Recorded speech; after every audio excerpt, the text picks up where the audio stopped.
এখন গাঁও আৰু এটা পৰিয়াল। পৰিয়ালটো যথেষ্ট সুখী আছিল। মাক দেউতাক মৌচম আৰু মৌচমী। তেওঁলোকে অতি সুখেৰে জীৱন যাপন কৰিছিল। কিন্তু তেওঁলোকৰ ইমান সুখ ভগৱানৰ সহ্য নহ'ল। হঠাৎ এদিন মৌচম আৰু মৌচমীৰ অতি মৰমৰ দেউতাকে সিহঁত দুয়োকে এৰি থৈ কোনোবা অজান দেশলৈ গুচি গ'ল। দেউতাক ঢুকোৱাৰ পাছত সিহঁতৰ অৱস্থা পানীত হাঁহ নচৰাৰ দৰে হৈছিল। দেউতাক ঢুকোৱাৰ পাছৰ পৰাই কোনেও সিহঁতক ভাল ব্যৱহাৰ বা ভাল চকুৰে চোৱা নাছিল। ফলত তেওঁলোকে অতি কষ্টৰে দিন অতিবাহিত কৰিছিল। মাকে লোকৰ ঘৰত দিন হাজিৰা কৰি সিহঁত দুয়োকে পঢ়ুৱাইছিল। দুয়ো অভাৱ অনাটনৰ মাজতে ডাঙৰ দীঘল হ'বলৈ ধৰিলে। আৰু পঢ়ি শুনি ডাঙৰ হৈ সিহঁত দুয়োটা এসময়ত মহাবিদ্যালয়লৈ গ'ল। কিন্তু সিহঁত পঢ়ি শুনি ডাঙৰ মানুহ হোৱাৰ কথাটো ওচৰ চুবুৰীয়াসকলে সমূলি ভাল পোৱা নাছিল।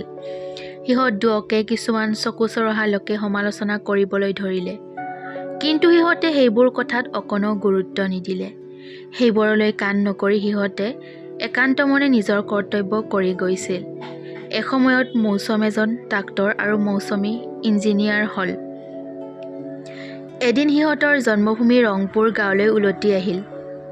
তেনেতে গাঁৱত মহামাৰী কলেৰা ৰোগে দেখা দিলে। তাৰোপৰি ভূমিকম্পয়ো ঘৰ দুৱাৰ সকলো ভাঙি চুৰমাৰ কৰিলে। তেতিয়া মৌচমে নিজৰ গাঁৱতে চেম্বাৰ খুলি চিকিৎসা কৰিবলৈ আৰম্ভ কৰিলে।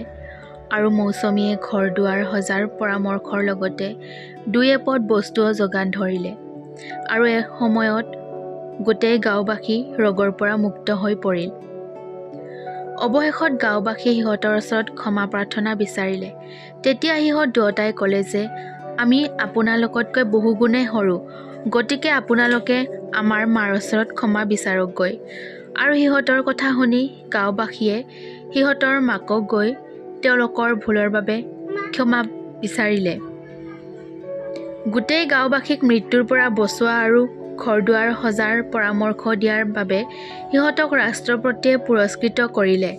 যেনেদৰে গাঁওবাসীয়ে এদিন সিহঁতক ঘৃণাৰ চকুৰে চাইছিল, ঠিক তেনেদৰে আজি গাঁওবাসীয়ে সিহঁতক আঁকোৱালি ল'লে। তেতিয়াই মাকৰ ইমান দুখৰ মাজতো আনন্দৰ চকুলো ওলাল। কাৰণ যেনেদৰে এদিন গাঁওবাসীয়ে তেওঁলোকক গাঁৱৰ পৰা বহিষ্কাৰ কৰিছিল, ঠিক তেনেকৈয়ে আজি সেই গাঁওবাসীৰ বাবে সিহঁতেই ত্ৰাণকৰ্তা হৈ পৰিল। ধন্যবাদ।